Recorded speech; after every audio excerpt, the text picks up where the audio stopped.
शिव गुरु के चरणों में प्रणाम करती हूँ। हर हरे हे महादेव, दया करिए गुरुदेव, हम सभी के दाता गुरु महादेव संभय गुरु नमः। मैं शिव गुरु की कथा कहने जा रही हूँ, जिसे ध्यानपूर्वक सुने और पूरा सुने। मेरी कथा आपको अच्छी लगे तो आप मेरे वीडियो को लाइक करें, सब्सक्राइब करें। किसी गांव में एक राजा रहते थे। वे राजा बहुत ही दुखी रहते थे। उनके पास बहुत सारे धन दौलत होने के कारण भी उनकी मन में इच्छा रहती थी कि जैसे सबके पास बाल बच्चे हैं वैसे मेरे पास भी हो जाता। सभी ने राजा पर तरह तरह के जुल्म करना स्टार्ट किए। जब भी राजा वहाँ से जाते तो कहते, ये कहाँ से आ गेल, आज एकर मुँह देख ले ली तो हमार यात्रा ना बनल। तो उसी में कोई कहते कि इसका मुंह देख लिए तो मेरा यात्रा ही नहीं बना। इस पे राजा बहुत दुखी रहने लगे और क्रोध भी करने लगे। उनकी बहन भगवान भोलेनाथ शिव जी का चर्चा करते थे, जहाँ कहीं भी होते थे करते थे। तब उसके भाई बहुत उदास होकर के अपनी पत्नी से कहने लगे कि हम अपनी बहन के घर जाएंगे आज। तो उनकी पत्नी कहा, ठीक है चले जाइए। उन्होंने कुछ बना करके उनके लिए रख दिए और कहे कि ये अपनी बहन को दे दीजिएगा। वो गए और जा करके जैसे ही भाई उनके दरवाजे पर गए, बहन ने उनको प्रणाम किया, खाना पीना दे करके उनको आदर सहित इज्जत सहित उन्हें रखे और कहे कि भैया समाचार कहिए ना, कैसे हैं। भैया ने कहा, सब कुछ अच्छा है, भाभी भी अच्छी है, हम भी अच्छे हैं, पूरे लोग। ऐसा ही करते करते राजा के नेत्रों में पूरा जल भर आए और वो उनकी आंखों से गंगा जमुना की तरह आंसू बहने लगे और वो जोर से रो पड़े। तभी बहन ने कहा, भैया ऐसा क्या बात है जो मुझसे आप छुपाते हैं, मुझे कुछ बताइए। बहन को पकड़ के भाई ने रोने लगा और कहने लगा, हे बहन, मैं इस दुनिया का ऐसा इंसान हूँ कि मेरा मुख भी देखना लोग पसंद नहीं करते और मुझे देख करके तरह तरह की बातें करते हैं, मुझे रोना आता है। तभी बहन ने कहा कि भैया क्या बात है, तो मुझे संतान नहीं होते जिसके कारण लोग मुझे बांझ राजा कहते हैं और मेरा मुख देखना पसंद नहीं करते।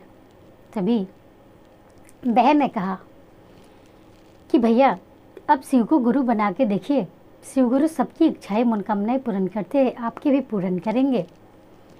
बहन की बात मान करके भाई ने भगवान भोलेनाथ को शिव गुरु बना लिए और उनका 3 सूत्र का पालन बहन ने बताया और भाई ने शुरू कर दिए।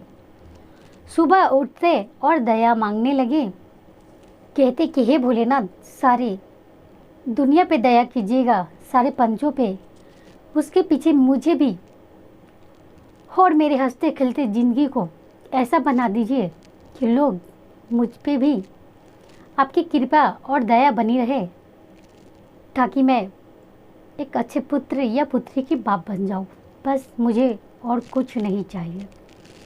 भगवान भोलेनाथ की कृपा से राजा की पत्नी रानी गर्भवती हो गई और उन्होंने कहा कि मैं गर्भवती हूँ। राजा ये सुन कर के उनका दिल दिमाग इतने खुश हो गए कि लगो कि उन्हें भगवान ही मिल गए। 9वें महीने में इतने सुंदर पुत्र को पैदा दिए कि लोग देख कर के, जो भी देखने आते वो उस बच्चे के रूप और रंग को देख कर के मोहित हो जाते, मानो तो वो भगवान भोलेनाथ का दूसरा रूप हो, ऐसा लगता था देख कर के बच्चे में। हर एक गुण थी उस छोटे से बालक में। देखो तो उसको देखने का तरीका ही ऐसे थे कि लोग उस पर मोहित हो जाते थे। सभी कोई उस बच्चे को आदर सहित देखे और उसको खुशहाल जिंदगी के लिए भगवान भोलेनाथ से प्रार्थना करने लगे। जो देखने आते थे कहते थे इतने सुंदर बच्चे हैं, तो राजा कहते थे ये भोलेनाथ का देन है, ये भोलेनाथ का प्रसाद है। यह सुन के सारे लोग बहुत खुशी होते और कहते, कितने सालों के बाद ही सही, लेकिन राजा के घर में पुत्र ही तो पैदा लिया। यह कह कर के बहन लोग और उनके सारे रिश्तेदार आए और उनके बहुत धूमधाम से जन्मदिन मनाया गया उस बच्चे को। और भगवान भोलेनाथ की कृपा से उनका हरा भरा घर बहुत ही सुंदर लगने लगा। यह देख कर के जो भी आते उस बच्चे को खिलाते तो ही पूजा पाठ करने जाते। ऐसे करते करते राजा के घर एक दिन भगवान भोलेनाथ साधु के रूप धारण करके आए और उनके घरों में आने लगे। तब राजा ने कहा कि हे साधु महाराज, आप दरवाजे पे ही रुकिए।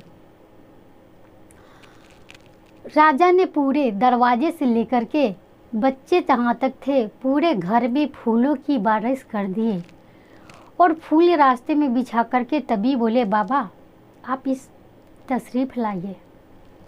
बाबा ने फूलों पे लात ढालते धरते वह बच्चे तक गए और बच्चे को देखे और उन्होंने आशीर्वाद दिए बच्चे को। तब बाबा को राजा ने बैठाया और कहा, बाबा इस बच्चे का भाग तकदीर कैसा है बता दीजिए। बाबा ने कहा, ये बच्चा बहुत ही भाग्यशाली है, आगे चलकर ये विद्वान तो होगा ही, लेकिन पूरे राज का ऐसा राजा होगा जिसका नाम पूरे संसार में चलेगा। राजा बहुत प्रसन्न हुए और राजा ने बाबा को भोजन कराया, जल से उनके पैरों को धुलाई किया, भोजन कराए और उनका छोड़ा हुआ ही प्रसाद राजा ने ग्रहण किया। तभी इतना ही देख करके राजा ने उनके चरणों में गिर गए और कहने लगे, हे बाबा आप कौन है, मुझे दर्शन दीजिए। भगवान भोलेनाथ मुस्कुराए और राजा को अपने साक्षात रूप का दर्शन दिए। यह देख करके राजा और रानी भगवान भोलेनाथ के चरणों में गिर गए। तो जैसे भगवान भोलेनाथ ने उस राजा पे दया किया था और राजा ने सच्चे मन और हृदय से उनका पूजन पाठ और चर्चा किए थे, उसी तरह से आप भी भगवान भोलेनाथ का पूजन और चर्चा करें।